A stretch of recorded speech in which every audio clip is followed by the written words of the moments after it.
Hola Cris, ¿cómo estás? Buenas Hola, tardes. Mao. Buenas tardes, ¿cómo estás? Bien, muchas gracias. Bueno. Mao, vamos a hablar un poquito, como para tener un panorama, eh, de qué es la comunidad hispana. ¿Quiénes somos la comunidad hispana? Bueno, pues la comunidad hispana en general es un bloque que no es monolítico, ¿cierto? Es un bloque que se representa por una raza, pero venimos de 20 países. Entonces, países que desde México hasta Argentina y culturas completamente diferentes. Entonces, la comunidad hispana en general somos más o menos 63 millones de personas que representamos aproximadamente el 20% del total de la población de Estados Unidos. Entonces, las características generales, pues obviamente que venimos de países de habla hispana y de norte, lo más al norte es México, lo más al sur es Argentina y Chile, las islas. Entonces son culturas completamente diferentes, 20 países representados por la comunidad hispana en Estados Unidos. En ese porcentaje está incluido Brasil, que no son hispanohablantes. No, No está incluido Brasil. no está Ok. incluido Brasil. ¿Qué tamaño de la economía representamos? Nosotros más o menos representamos 3.2 trillones de dólares anualmente. Entonces, los 3.2 trillones de dólares, para hacer una referencia, es una economía similar a todo Francia o todo el Reino Unido, más grande que Italia. Entonces, para hacer una referencia más clara a lo que nosotros conocemos mucho más, México, por ejemplo, tiene más o menos 1.5 trillones de dólares anuales. La comunidad hispana de Estados Unidos, mucho más, ¿cierto? Argentina, Más grande que México. mucho más grande que México. El doble. ¿El doble tenemos esos números? Claro, 3.2 trillones de dólares.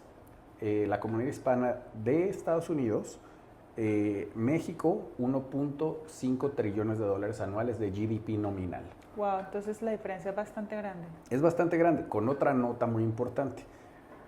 México tiene más o menos 130, 150 millones de habitantes. La comunidad hispana de Estados Unidos, 63 millones. Entonces, menos personas, mucho más dinero, el doble de dinero. Entonces, menos de la mitad de las personas, el doble del dinero. Eso quiere decir que per cápita la comunidad hispana de Estados Unidos es muchísimo más grande que la comunidad en México per cápita.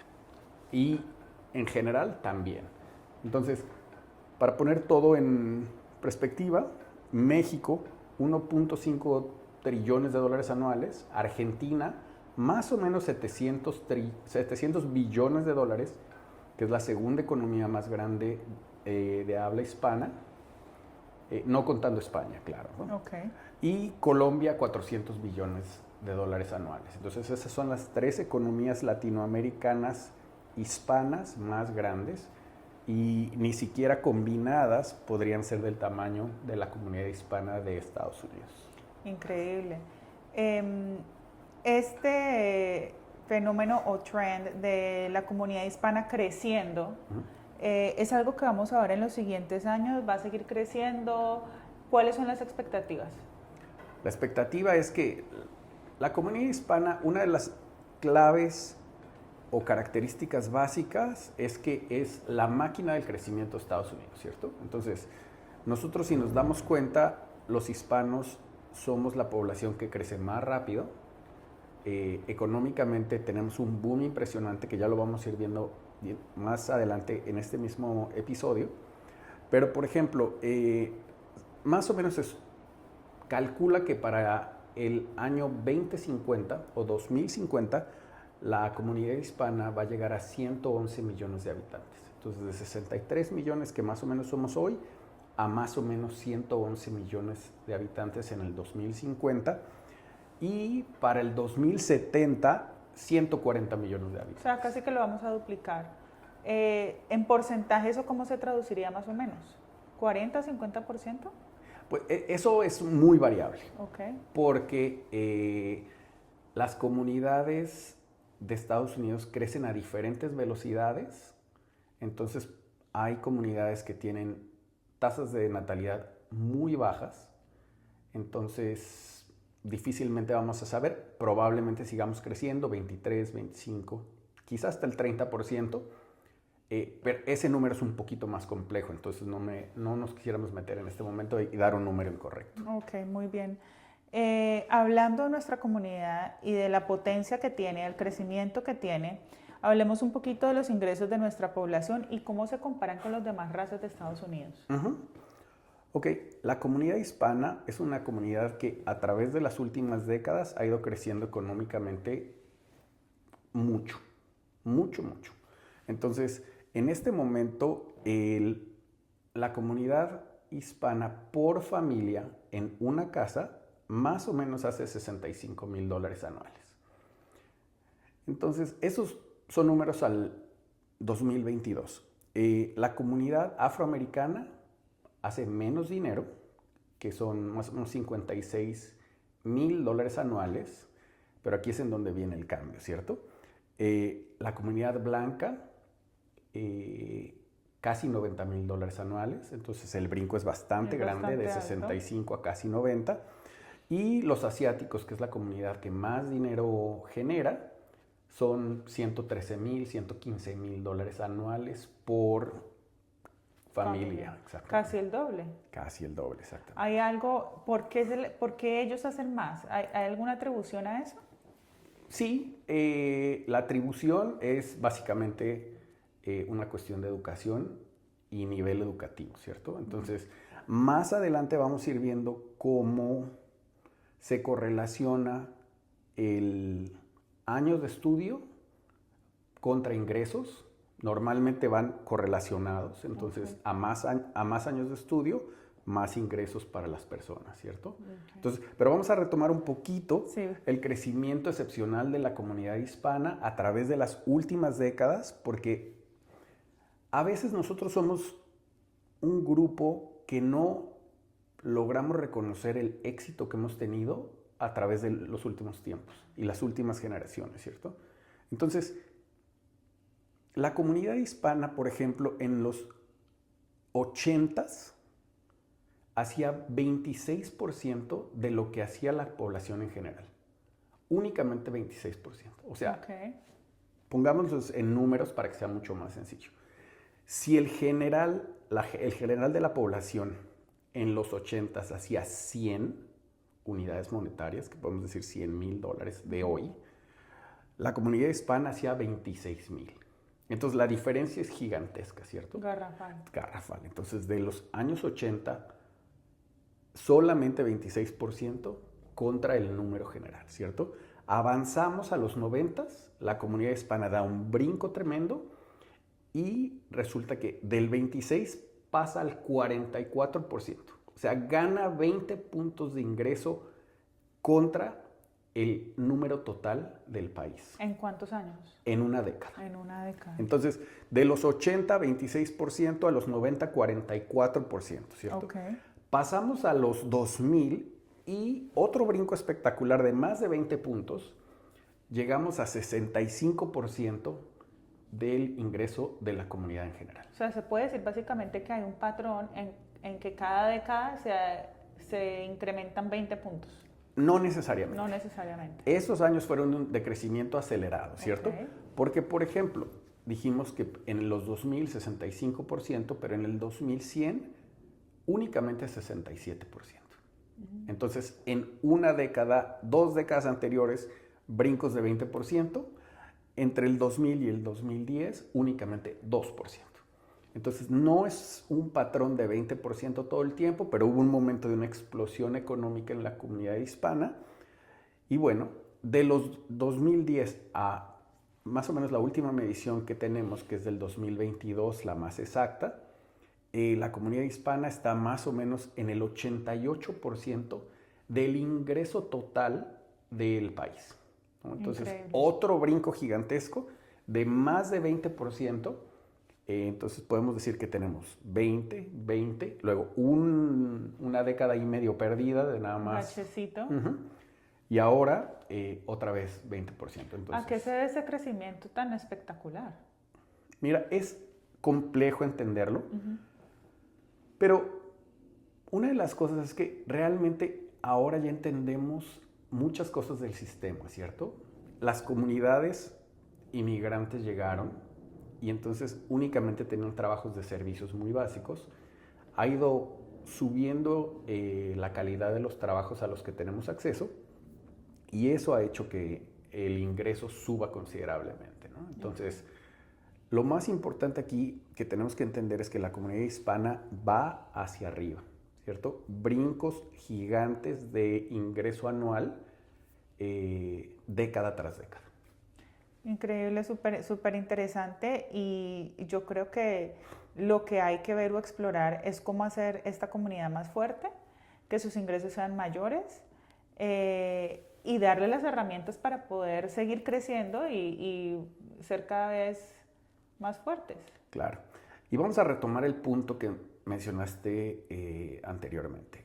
Preguntaste por qué es que la comunidad asiática y la comunidad blanca tiene ingresos tan desproporcionalmente mayores que la comunidad afroamericana y la comunidad hispana. Sí.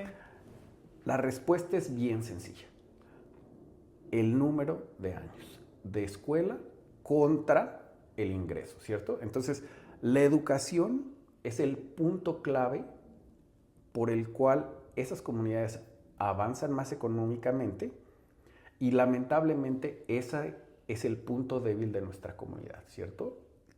La comunidad hispana no cubre los años que cubre la comunidad asiática y la comunidad blanca hasta el nivel educativo. Normalmente se queda en el high school y eso es lo que hace que estemos rezagados en el ingreso global, ¿no? Claro. Entonces, no es un misterio que para la comunidad asiática su enfoque principal siempre es la disciplina y el estudio. correcto. Eso digamos que es de Correcto.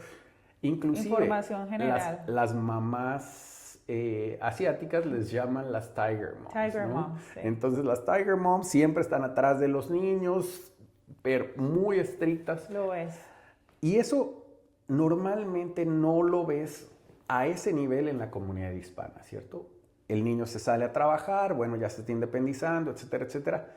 Esa mentalidad es la última parte que nos hace falta para poder dar el brinco más grande y emparejarnos totalmente con la comunidad blanca, en este caso, que es la que sigue, para poder